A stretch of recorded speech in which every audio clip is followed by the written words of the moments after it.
why am I going through these difficult times if God does love me? Is there some kind of meaning behind suffering and struggles in the world?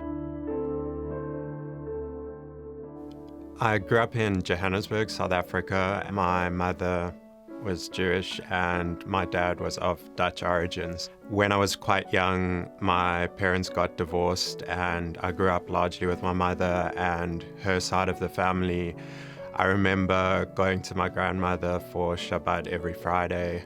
I always felt much closer to the Jewish part of the family than I did to the other part of the family. I like the cultural side of being Jewish, but I felt like something was missing. I thought a little bit about the story of Pesach, and I thought about the story of how the cloud of God's presence would move, and I felt like maybe the presence of God had moved, but I hadn't kept up with the movement of the cloud, or we hadn't kept up. And so when I went to shul, I just felt like there was something missing in terms of a connection with God. It didn't seem like His presence was there. I was a very private person and I kept my thoughts about God and to a large extent about life to myself. I wanted to believe in something because I thought it was true. I had a lot of questions about the meaning of life and what I was doing and what role religion was ever going to play in my life. I went through some tough times as a teenager trying to find my identity and a lot of pains and a lot of questions. Why is there suffering in the world, or why am I going through these difficult times if God does love me? Just wondering if anyone really cared about me at a deep level. I thought that if I just did the right things and worked hard and enjoyed life, I would have a good life. Everything would be okay. But the problem is, I found I didn't really have an answer to the meaning of suffering in the world. Where does suffering come from? What's the purpose of some of the struggles that I've gone through myself? Is there some kind of meaning behind suffering and struggles in the world? My mother didn't really speak about Jesus. There was this big area that wasn't up for discussion. At some stage during my high school years, I decided to read the Bible for myself and see what it was all about. I encountered something that Jesus said, where He said, "I have come that they may have life and that they may have it to the full." That statement drew me so powerfully because I realized all around me, people are looking for life. Everyone wants life, and everyone wants to feel like there is some bigger purpose to why they're here.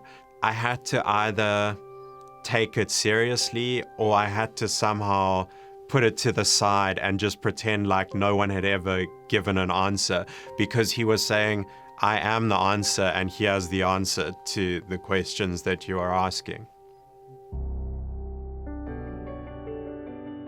I saw evidence that this Jesus fulfilled the prophecies of a Messiah who would suffer and die for the sins of the world. The greatest example of God using suffering for ultimate good is the story of how Jesus suffered and died for the sins of His people. The one person in human history who never deserved bad things to happen to him is the person who maybe suffered the most. He was put to death at the hands of men, but God raised Him up. It's through the suffering of Messiah that He brings us into the presence of God and opens up a relationship with God. If God used the greatest example of human injustice and of suffering to bring about the greatest miracle in the history of the world, there is hope when I go through struggles in my own life, and hope that no suffering is in vain. It all has a purpose in God's plan. I wrestled a lot and I struggled a lot. I felt like there was a distance that started to develop between myself and my family. And it started to come to a position where I realized I needed to make a choice. And I started to realize that this promise of abundant life that Messiah makes is a promise that is worth much more than any human relationship or the approval of people. God didn't feel distant anymore. I felt like he was moving my life in a certain direction, and I didn't know where it was all going, but I felt like there was no other way or no other path for me to go.